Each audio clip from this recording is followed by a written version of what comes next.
O início do evangelho de hoje, Mateus 17:15, diz que um homem se aproximou de Jesus e pediu pela cura do filho, né? Senhor, tem piedade de mim, porque tem piedade do meu filho, que é lunático, sofre muito com isso.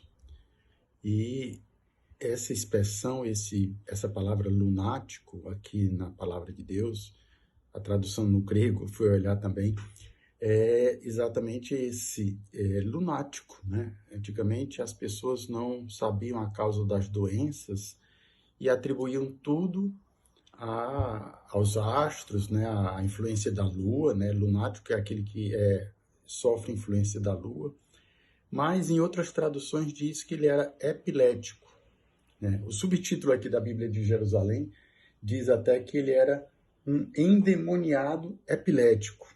Embora que lá em Mateus, a mesma Bíblia de Jerusalém, diz que era um epilético endemoniado. Pode parecer igual, mas não é, né? Um endemoniado está doente de epilepsia, é diferente de um epilético estar possuído do demônio, né? Então, eu acho mais apropriado a segunda, porque os espíritos malignos, eles não têm doenças, né? Creio, né? Mas eles são doentes.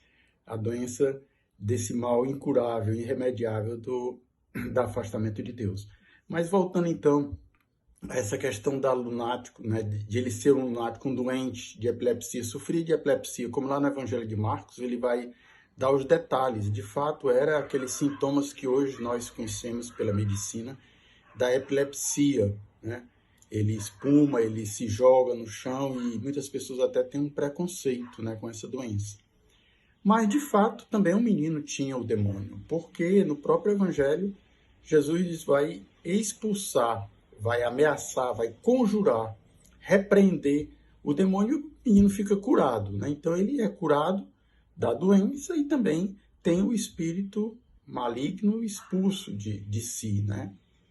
E essa realidade do mal, hoje, que muitas pessoas negam, né? É interessante que a gente, hoje em dia, não, porque na antiguidade as pessoas não sabiam qual era a causa das doenças e atribuíam tudo ao mal, mas o Evangelho de Marcos, ele mostra claramente essa realidade do mal. O primeiro milagre de Jesus na sinagoga de Cafarnaum é exatamente a expulsão de um espírito maligno de um endemoniado, né? Então, Jesus vem marcar, vem derrotar o mal, Satanás, né? A realidade invisível que o catecismo da igreja fala hoje, né? Não apenas Deus é o criador das coisas visíveis e invisíveis, e nas coisas invisíveis estão os anjos, né? E os demônios também, o espírito maligno que hoje atua. Então, não podemos atribuir tudo ao demônio, a Satanás, mas também não podemos negá-lo como muitas pessoas hoje fazem, né? Então, eu queria continuar essa meditação sobre essa realidade do mal e das doenças, né? O Evangelho diz, como eu disse aqui no começo, que o menino sofria muito. Claro que as doenças, as nossas enfermidades nos fazem sofrer muito. Mas qual era a principal dor, qual era o principal sofrimento? O principal sofrimento daquele menino era estar com o demônio.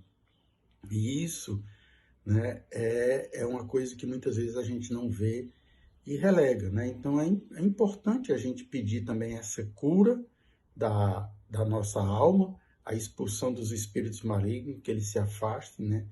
E também a cura física, né? Nós muitas vezes sofremos, mas sofremos e não vemos as causas, porque, né, temos uma visão limitada do nosso sofrimento e das doenças, né? Então, que hoje a gente peça ao Senhor essa cura, né, da alma e do corpo.